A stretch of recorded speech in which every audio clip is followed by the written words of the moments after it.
Assalamualaikum warahmatullahi wabarakatuh. Wahai saudaraku yang ana cintai, ana banggakan di seluruh tanah air dan di seluruh jagat raya ini. Pada malam hari ini, ana hanya ingin membagikan sebuah cerita. Semoga ada manfaatnya buat khususnya ana pribadi, umumnya buat saudara-saudaraku di seluruh jagat raya ini.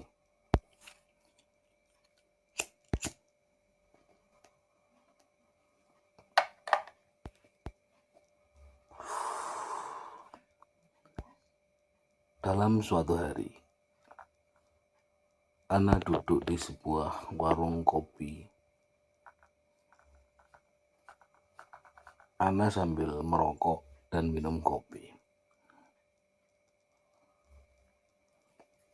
Ana lihat ada dua orang yang lagi bercengkarama, wahai saudaraku, lagi ngobrol.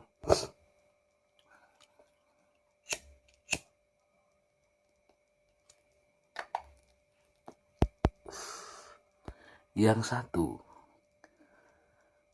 orang itu jidatnya hitam. Kelihatannya setiap hari mungkin sujud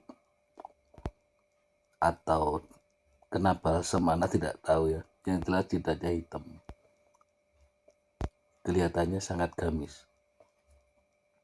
Yang satu berpenampilan biasa-biasa. Lalu dua orang itu berkata-kata, bercakap-cakap, namun ana cuma mendengarkan. Ana hanya minum kopi, ana tidak ikut mengatakan apapun.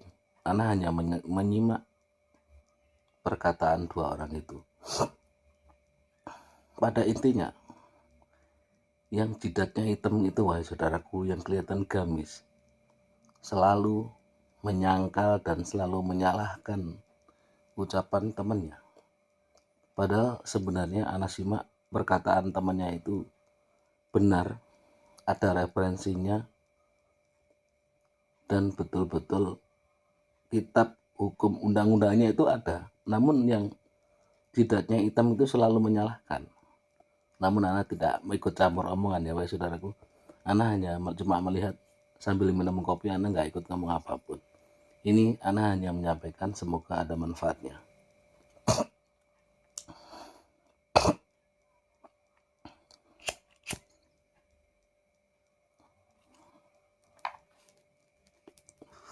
Artinya apa, wahai saudaraku?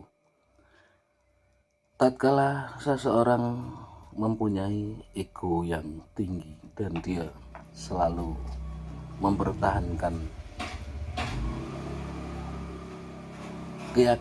keyakinannya dan dia selalu merasa benar sendiri, tidak memandang keilmuan orang lain, disitulah dia akan terjebak, tidak dapat mengetahui suatu kebenaran yang hak. Hidayah ataupun nurullah terkadang tidak dapat masuk ke dalam hatinya karena dia selalu mempertahankan sesuatu yang dipandangnya. Terkadang itu bisa benar dan juga bisa salah, oleh saudaraku. Ana ingin bertukar pendapat kepada saudaraku.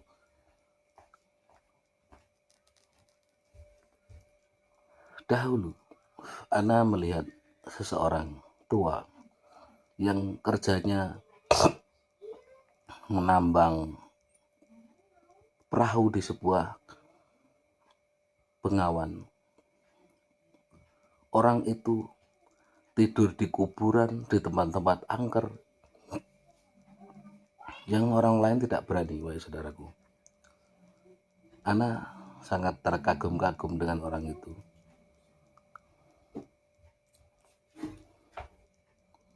Lalu ana bertanya kepada bapak itu,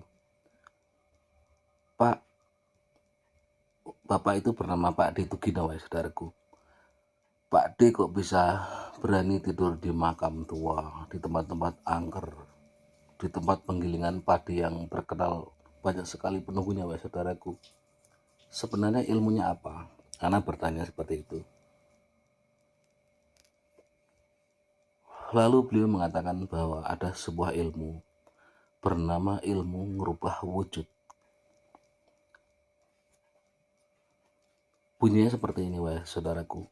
Ono cahyo abang jumudo saka wetan, sumujud ing ngarepku, tekon dodok lungon dodok, teko nyembah lungo nyembah asih marang aku, yo aku ratu gustimu. Lalu cahyo kuning, cahyo ireng, cahyo hijau, dan cahyo putih. Artinya bahwa cahaya merah, cahaya kuning, cahaya putih, cahaya hijau, dan cahaya hitam itu disebut semua, saudaraku. Waktu itu Ana menganggap bahwa itu murni ilmu Jawa. Ternyata setelah Ana dalami ilmu tasawuf, di dalam surat Al-Ahzab ayat 72 itu menerangkan di asbabul nuzul ayat tersebut. Ana bolak-balik, Ana gali, ternyata menerangkan bahwa cahaya putih, cahaya merah, cahaya kuning, cahaya hitam, cahaya hijau dan putih itu sudah bersama manusia sejak dia lahir, yang mana cahaya tersebut berada dalam air ketuban, darah merah, darah putih. Waktu lahir tersebut sudah ada, saudaraku. Tergantung dia manusia tersebut bisa mengendalikan cahaya tersebut atau tidak, karena cahaya-cahaya yang berada pada setiap manusia tersebut akan sangat dominan dengan karakteristik manusia itu. Caranya bagaimana, saudaraku? Saudaraku harus bisa menundukkan cahaya-cahaya dalam diri tersebut untuk mengenal jati diri saudaraku.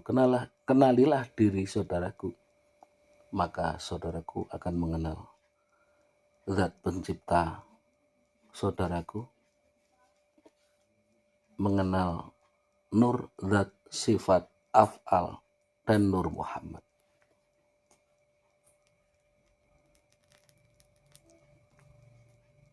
Simpelnya, saudaraku, tatkala kita mempertahankan sebuah ego, sebuah kesombongan, merasa benar sendiri, tidak mau mempelajari sesuatu, sangat mempertahankan bahwa apa yang telah Anda terima itu yang paling benar sendiri, selalu menyalah-nyalahkan pendapat orang lain, keilmuan orang lain, maka keilmuan Anda tentang suatu kebenaran yang hak tidak akan masuk.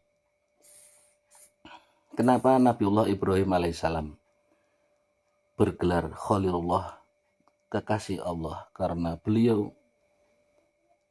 mencari-cari sebuah kebenaran, semua dicarinya. Beliau mencari keberadaan Tuhan itu hingga mencari-cari bintang, gunung, lautan, matahari, semua dicari, saudaraku. Beliau mengatakan, wah, inilah Tuhan saya. Ternyata begitu melihat bintang bisa hilang, bulan bisa tenggelam kalau pagi, matahari juga bisa tenggelam kalau malam, ternyata bukan Tuhannya Nabi Ibrahim. Ternyata yang menciptakan bulan, yang menciptakan matahari, yang menciptakan lautan, yang menciptakan gunung, itulah Tuhan yang harus disembah. Artinya semua itu melalui sebuah perjalanan, saudaraku.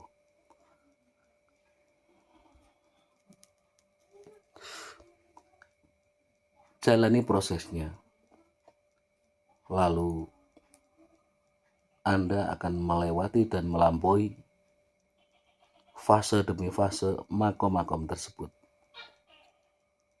Tidak mungkin seseorang sekonyong-konyong menjadi a'la wala yu'la alaih, yang tinggi dan tertinggi di antara yang tinggi, tanpa melalui sebuah proses. Paham tum?